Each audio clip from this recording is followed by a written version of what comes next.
অনৈতিক শর্তের সাপেক্ষে তপন নাগের সাসপেনশন প্রত্যাহারের সিদ্ধান্তের প্রতিবাদে রায়গঞ্জ বিশ্ববিদ্যালয়ে বৃহত্তর আন্দোলন। উপাচার্যকে ঘেরাও করে রাখলেন তৃণমূলপন্থী অশিক্ষক কর্মীদের একাংশ। মঙ্গলবার রাতে শুরু হয় এই ঘেরাও কর্মসূচি।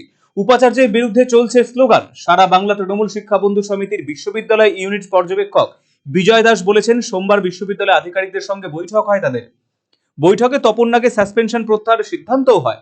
মঙ্গলবার কর্তৃপক্ষ তপন নাগের থেকে চিঠি চায়, সেই মতো সংগঠন সদস্যরা চিঠি এনে দেয়। কিন্তু সন্ধ্যের পর বিশ্ববিদ্যালয় কর্তৃপক্ষ সাসপেনশন প্রত্যাহারের বিনিময়ে শর্ত দেয়। বলা হয়, তপন নাগের সাসপেনশন প্রত্যাহার করা হবে, তবে তিনি বিশ্ববিদ্যালয়ে প্রবেশ করতে পারবেন না।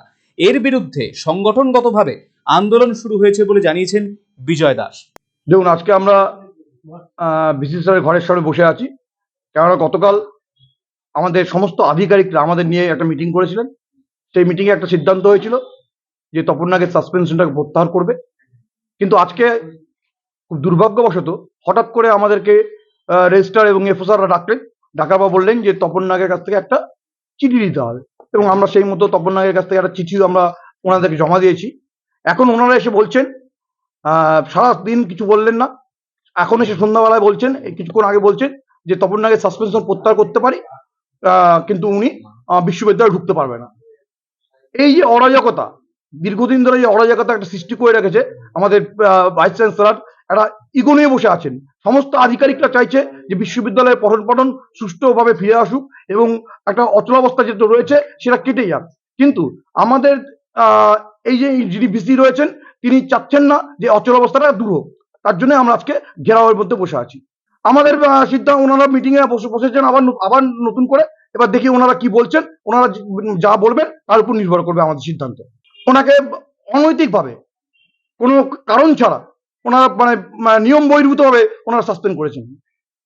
অন্যদিকে এ বিষয়ে আমরা যোগাযোগ করেছিলাম রায়গঞ্জের বিধায়ক কৃষ্ণ কল্যাণীর সঙ্গে। রায়গঞ্জ বিশ্ববিদ্যালয়ে এই ঘেরাও কর্মসূচি এবং তপন নাগের সাসপেনশন নিয়ে কি বলেছেন রায়গঞ্জের বিধায়ক কৃষ্ণ কল্যাণী, শুনে দেখুন।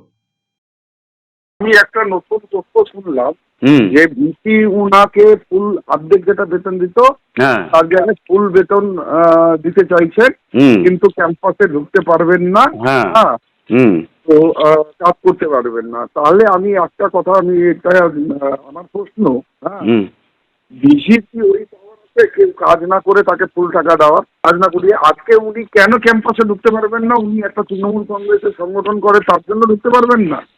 আপনি ফুল বেতন দিতে রাজি হলেন, কিন্তু আপনি ঢুকতে দিবেন না, কেননা উনি তৃণমূল কংগ্রেসের সংগঠন করে। আর এই জায়গায় যদি কেউ বিজেপির সংগঠন যদি করতো তাহলে আপনি ফুল বেতনও দিতেন, তাকে ঢুকতেও দিতেন।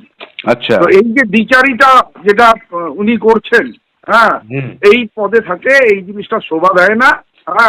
উনি যে পদে আছেন সেই পদটাকে মর্যাদা দিয়ে কলেজের শিক্ষা ব্যবস্থাটা যাতে পুনরায় স্বাভাবিক হয়ে ফিরে আসুক, সেটাই আমি আহ্বান করছি। উনি এখানে পঠন পাঠনের জন্য এসেছেন, রাজনীতি করার জন্য আসেননি। রাজনীতি আমরা করি, আমরা যারা জনপ্রতিনিধিরা আছি, আমাদের উপর ছেড়ে দেন। আপনারা নিজেদের দায়িত্বটা যেটা আছে সেটা আপনি পালন করুন। আপনার কাছে ছাত্র সংগঠনও আপনার বিহেভিয়ারে খুশি নন, টিচিং স্টাফও খুশি নন, নন টিচিং স্টাফও খুশি নন। আর আপনি যে বিজেপিকে মদত দিচ্ছেন, কালকে আমরা দেখলাম তারাও আপনার এগেনস্টে আন্দোলন করেছে, তারাও আপনাকে ধিক্কার জানিয়েছে। তো সেই জন্য আপনি যে অপাত মস্তিষ্কে যে কাজগুলা করছেন, সেই কাজগুলা আপনি যে দুর্নীতিগ্রস্ত কাজ করছেন, একটা কোনো অশুভ উদ্দেশ্য নিয়ে কাজ করছেন, সেটা আপনি বন্ধ করুন। আর আমাদের বিশ্ববিদ্যালয়ের শান্তি শৃঙ্খলা আর পঠন পাঠনের সুস্থ পরিকাঠামো আপনি ফিরিয়ে দিন।